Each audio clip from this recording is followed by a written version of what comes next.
राजस्थान के सीकर जिले से लगभग 43 किलोमीटर दूर एक चमत्कारी और ऐतिहासिक स्थल है, खाटू गांव। यहीं स्थित है भगवान खाटू श्याम का मंदिर, जहां हर रोज हजारों नहीं बल्कि लाखों श्रद्धालु अपने मन की बात कहने आते हैं। हाथों में गुलाब के फूल लेकर, दिल में श्रद्धा और आंखों में आस्था लिए ये भक्त खाटू श्याम को अर्पण कर देते हैं अपने दुख और मांगते हैं मनचाही मुरादें। लेकिन क्या कभी आपने सोचा कि ये खाटू श्याम कौन है, उन्हें ये नाम कैसे मिला और उनका मंदिर इस धरती पर यहीं क्यों बना? नमस्कार, स्वागत है आपका हमारे YouTube चैनल भक्ति में मंचन पर। आज हम आपको लेकर चलेंगे 5000 वर्ष पुराने उस समय में, जब भारतवर्ष के इतिहास में एक सबसे बड़ा और विनाशकारी युद्ध रचा जा रहा था, महाभारत। एक ओर थे 100 कौरव और दूसरी ओर केवल 5 पांडव।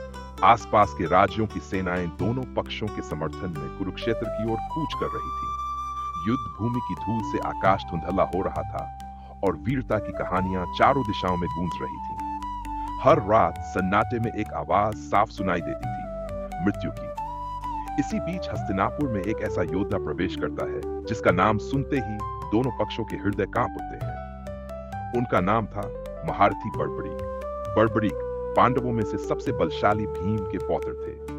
जब पांडवों को जुए में हार का सामना करना पड़ा और उन्हें 12 वर्षों का वनवास तथा 1 वर्ष का अज्ञातवास झेलना पड़ा, तब भीम का विवाह हुआ राक्षसी कुल की हिडिंबा से। हिडिंबा ने एक पुत्र को जन्म दिया जिसका नाम रखा गया घटोत्कच। घटोत्कच का विवाह हुआ एक और राक्षसी कुल की कन्या मोरवी से और उनके 3 पुत्र हुए। उन्हीं में से सबसे बड़े पुत्र का नाम था बर्बरीक, जिनके शरीर पर सिंह जैसे घने बाल थे और जो बचपन से ही अजेय बनने का संकल्प लेकर वे देवी मां की कठोर तपस्या में लग गए थे। देवी मां ने प्रसन्न होकर बर्बरीक को 3 अद्भुत बाणों का वरदान दिया। ये ऐसे बाण थे जो चाहे तो पलक झपकते ही समूची सेना को मिटा दे, समुद्र को सुखा दे और इस धरती को उलट पुलट कर दे। जब बर्बरीक को महाभारत के युद्ध की जानकारी मिली तो उन्होंने संकल्प लिया कि वह उसी पक्ष से युद्ध करेंगे जो कमजोर होगा। ये सुनकर दोनों पक्षों में चिंता की लहर दौड़ गई। भगवान श्री कृष्ण ने तय किया कि वे बर्बरीक की परीक्षा लेंगे। एक दिन जब बर्बरीक एक वृक्ष के नीचे बैठकर मां भगवती की साधना कर रहे थे, तब श्री कृष्ण उनके पास पहुंचे।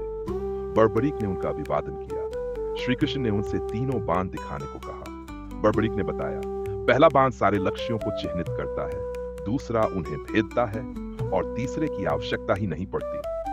श्री कृष्ण ने एक पेड़ की ओर इशारा करते हुए कहा, मान लो ये शत्रु की सेना है, इसका हर पत्ता एक सैनिक है, इसे समाप्त करके दिखाओ।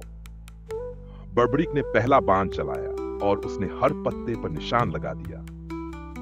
फिर दूसरे बाण ने पलक झपकते ही सभी पत्तों को भेद दिया, लेकिन वो बाण एक पत्ता नहीं भेद पाया, जिसे श्री कृष्ण ने जानबूझकर अपने पैर के नीचे दबा लिया था और बाण वही जाकर श्री कृष्ण के पैर में लगा। बर्बरीक घबरा गए और क्षमा मांगने लगे।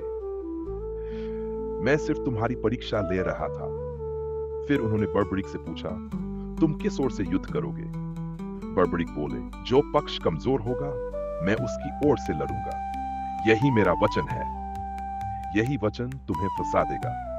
आज अगर पांडव कमजोर लगे तो तुम उनकी ओर से लड़ोगे, लेकिन तुम्हारी ही शक्ति कौरवों को कमजोर बना देगी।